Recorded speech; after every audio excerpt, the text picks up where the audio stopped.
Lanal Nias gelar upacara HUT TNI AL ke-77.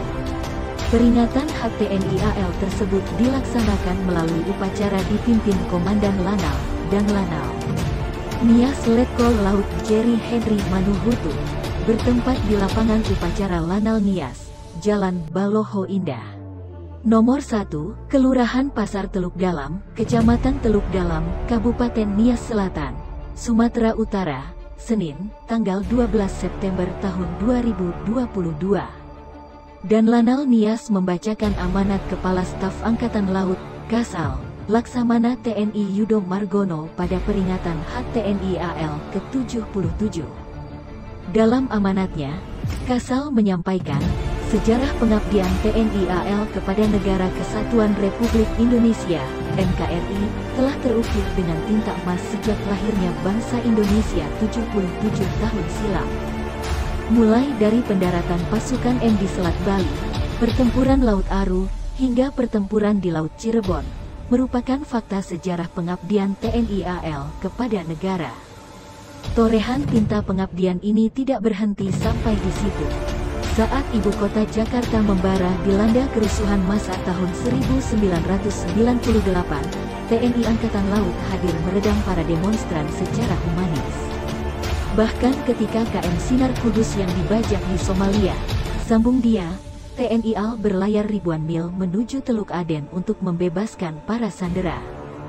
Begitu juga ketika bangsa sedang dilanda wabah COVID-19, TNI AL bergerak di seluruh penjuru negeri ikut mengatasinya.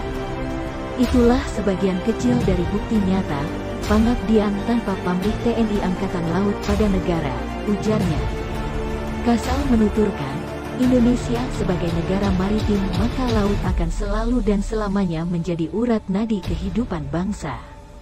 Kelangsungan hidup bangsa pun tidak akan lepas dari bagaimana cara memandang lautan sebagai sumber kehidupan dan cara bertahan hidup. Bahkan, laut menjadi media penting bagi akses pemerataan kesehatan, pendidikan, dan perekonomian bangsa menuju kejayaan sebagai bangsa maritim. Bahkan di dasar laut juga membentang kabel optik yang merupakan sarana ekonomi digital masa kini, semakin hari semakin vital dalam kemajuan perekonomian bangsa, paparnya. Yang mana TNI AL tidak diragukan telah memiliki daya gentar, daya manuver, dan daya pukul tinggi serta jangkauan operasional yang mencakup seluruh wilayah perairan yurisdiksi Indonesia. Untuk itu, TNI Angkatan Laut selalu berupaya meningkatkan kemampuan sumber daya manusia dalam bentuk profesionalisme prajurit untuk menyiapkan para pengawal kekuatan Angkatan Laut ke depan. Karena tuntutan akan keunggulan sumber daya manusia ini adalah sesuatu yang tidak bisa ditawar-tawar, tegas Kasal. Memperingati HUT ke-77 TNI AL tahun 2022 ini, Lanal Nias juga sebelumnya telah melaksanakan berbagai kegiatan, seperti penanaman mangrove, bersih pantai, donor darah, hitan atau sunatan massal, pemeriksaan gigi gratis, penanaman bibit sorghum, serta melaksanakan kegiatan Gerakan Nasional Laut Bersih atau Gernalasi. Usai upacara, dilakukan prosesi pemotongan tumpeng oleh dan Lanal Nias bersama Ketua Cabang 5 Korkap 2 JAI, NI, Pinkan Manuhutu.